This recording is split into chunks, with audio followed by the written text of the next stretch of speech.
খলিফাতুল মুসলিমিন হযরত ওমর বললেন, বিবি রে, কাপড় কেনার মতো পয়সা আমার কাছে নাই, বাইতুল মাল থেকে যা ভাতা পাই এটা তো খাবার দাবারের চাল ডালের মধ্যে চলে যায়, কাপড় কেনার মতো পয়সা আমার নাই, ছেলে মেয়েদেরকে কাপড় কিনে দিতে পারবো না, এবছর আর আমার অর্থ করি নাই। বিবি সাহেবা বললেন স্বামীরে, যেহেতু অর্থ নাই তাহলে আপনি একটা কাজ করেন, বাইতুল মাল থেকে আগামী 1 মাসের বেতন আপনি আগাম নিয়ে আসেন, বাচ্চাদেরকে কাপড় চোপড় কিনে দেওয়া লাগবে, নাহলে কান্নাকাটি করবে। চিন্তা করেন তো, রানিং মুসলিম মিল্লাতের খলিফা খলিফাতুল মুসলিমিন ওমর, অর্ধ পৃথিবীর খলিফা, একসাথে জোরে বলা যাবে আল্লাহু আকবার। মুমিন কারা, ইমানদার কারা বুঝে যান, অর্ধ পৃথিবীর খলিফা ছিলেন হযরত ওমর। বাড়িতে বাচ্চার ঈদের কাপড় কেনার মতো পয়সা ছিল না সেদিন। অর্ধ পৃথিবীর মালিক, অর্ধ পৃথিবীর খলিফা, সন্তানকে কাপড় কিনে দিবে পয়সা ছিল না সেই দিন।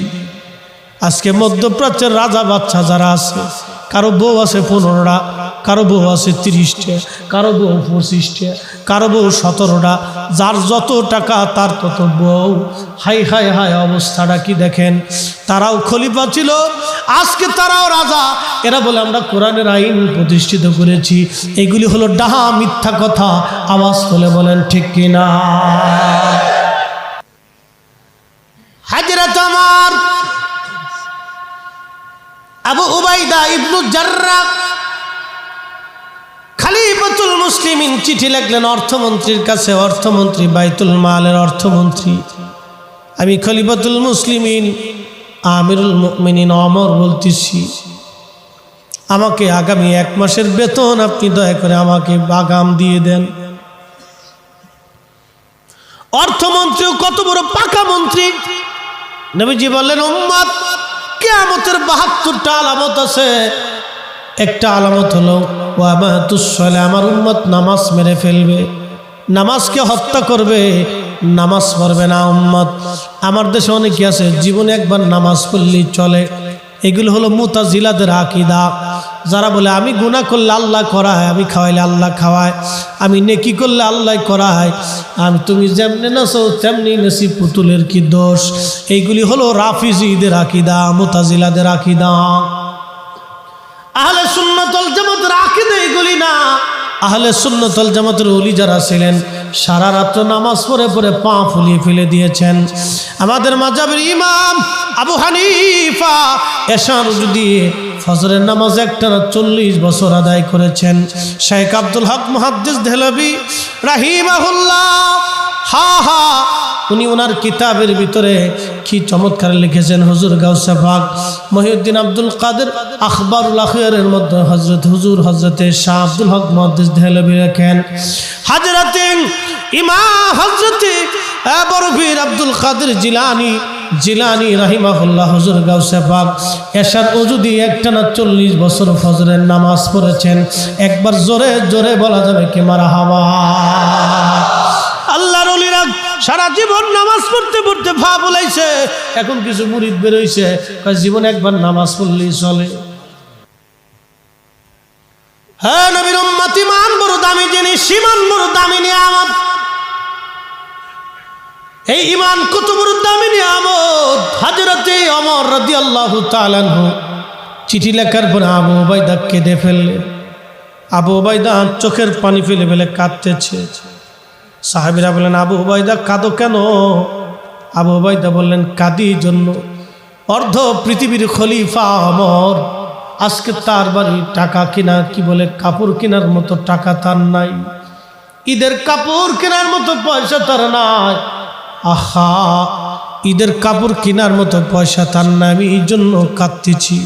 আবু উবাইদা আরেকখানা চিঠির মধ্যে উত্তর লিখে দিলেন, খলিফাতুল মুসলিমিন, আপনাকে আমি আগামী 1 মাসের বেতন ধার্য করে দেব, বেতন আগাম দিয়ে দিব, কিন্তু খলিফা বলবেন কি, আমাকে 2টা জিনিসের গ্যারান্টি দেওয়া লাগবে।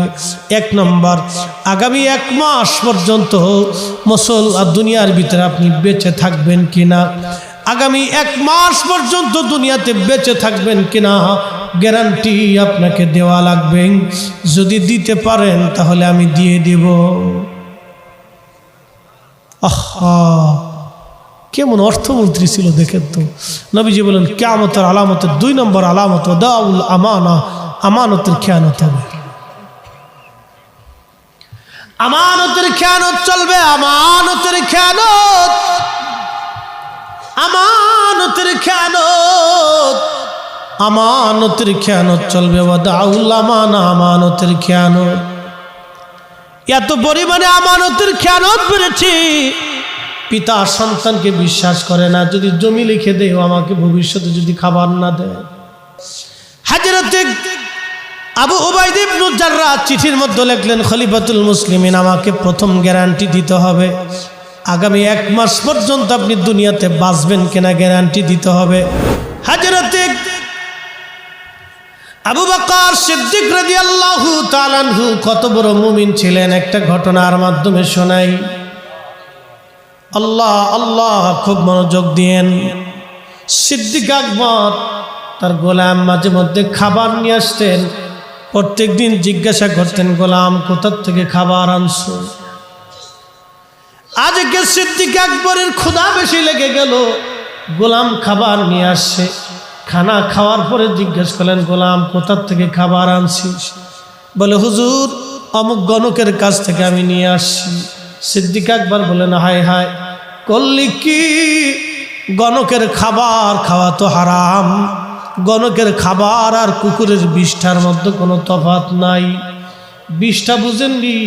কুকুর খাবার খাওয়ার পরে যেটা বমি করে ফেলে দেয় এটাকে বিষ্ঠা বলা হয়। বিষ্ঠা, কুকুর খাবার পরে বমি করে যে খাবারটা ফেলে দেয় এটাকে বলা হয় বিষ্ঠা। বিষ্ঠা যেমন নাপাক, গণকের খাবার ওইরকম নাপাক, শুয়োরের গোশত ওইরকম নাপাক, কুত্তার গোশত ওইরকম নাপাক, নেশা ওইরকম নাপাক, মদ জুয়া এই আপনার কি বলে ওই ইয়াবা বাবা এরকম হিরোইন এইগুলো নাপাক। ও মুসলমান, কুত্তার ভিতরেও নাপাক বাহিরেও নাপাক। ওর বিষ্ঠা যেমন নাপাক, সুদের টাকা আর ঘুষের টাকা দিয়া আর মানুষের হক মেরে দিয়ে ওই টাকা দিয়া গরুর গোশত খাওয়া ওই রকম নাপাক। কথা বলেন ঠিক না বেঠে? একই রকম নাপাক।